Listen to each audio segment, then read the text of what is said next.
Bonjour à tous, aujourd'hui je vous retrouve pour une nouvelle recette. Alors je réalise un biscuit sec fourré à la pâte de date sans sucre et sans œufs. C'est un gâteau typiquement yéménite que j'aime bien le partager avec vous. La recette c'est très facile à réaliser, on le prépare avec des simples ingrédients qu'on trouve à la maison. Alors c'est parti!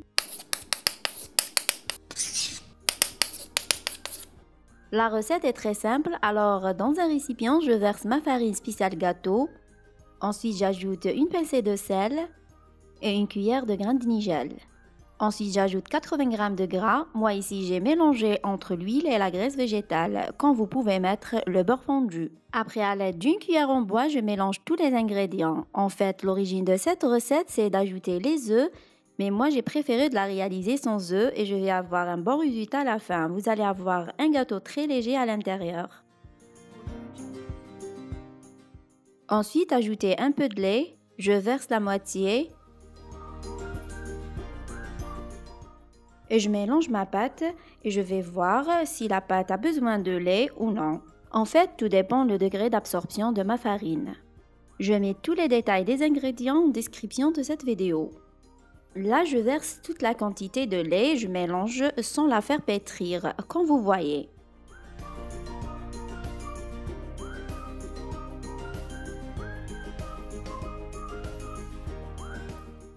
Jusqu'on obtient une pâte homogène, lisse, ni tendre ni dure comme celle-ci. Voilà sa texture finale.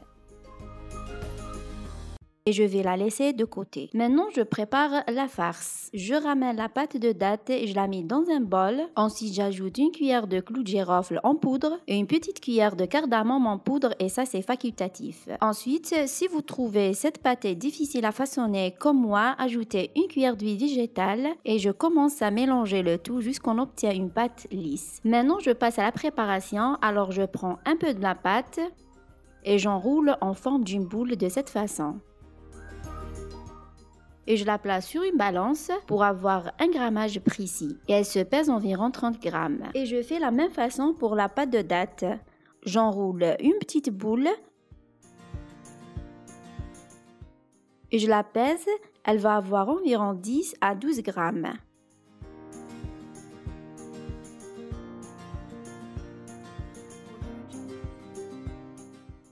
Je la réserve sur le papier cuisson comme vous voyez.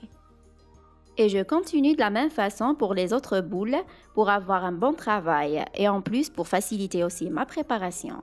Et voilà, je continue la même opération pour les autres boules jusqu'à ce que je termine toute ma quantité.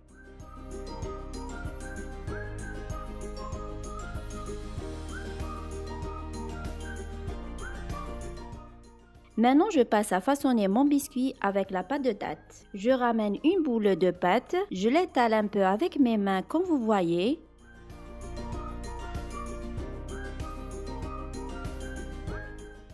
Et je farcis ma pâte avec une boulette de pâte de date. Je la place au milieu, après je commence à bien fermer tous les bords pour que les dattes ne sortent pas à l'extérieur.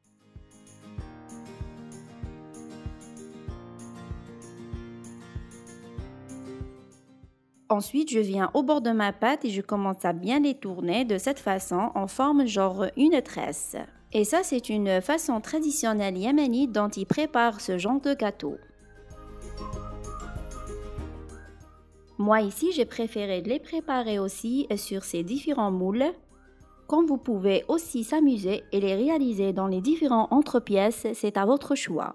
Alors, je mets suffisamment alimentaire pour ma pâte ne colle pas. Ensuite, je place ma boule farcie de date.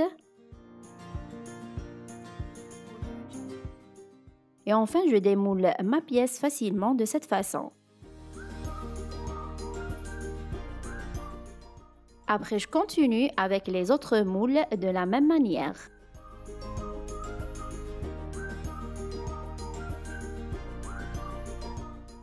Alors, quand je termine, je les place dans un plat à four recouvert de papier cuisson. Je les badigeonne alors avec un peu de jaune d'œuf. Enfin, je les garnis en saupoudrant les grains de sésame sur le dessus et faites cuire dans un four préchauffé à 180 degrés pendant 10 à 15 minutes. Alors après 15 minutes, voilà mon biscuit fourré à la pâte de date sans sucre et sans œufs prêt à servir. On le servit alors dans un plat. Voilà, ils sont bien cuits. Je coupe alors un biscuit avec vous pour avoir à l'intérieur. C'est vraiment un délice, croustillant salé avec le goût de date, c'est vraiment une recette à tester. Je les prépare souvent pour accompagner mon verre de thé de l'après-midi. Alors moi, dans cette recette, j'ai préparé une petite quantité, mais si vous voulez par exemple préparer plus, vous allez qu'à doubler la quantité. On peut les réserver alors dans des boîtes en plastique et vont rester très longtemps à consommer.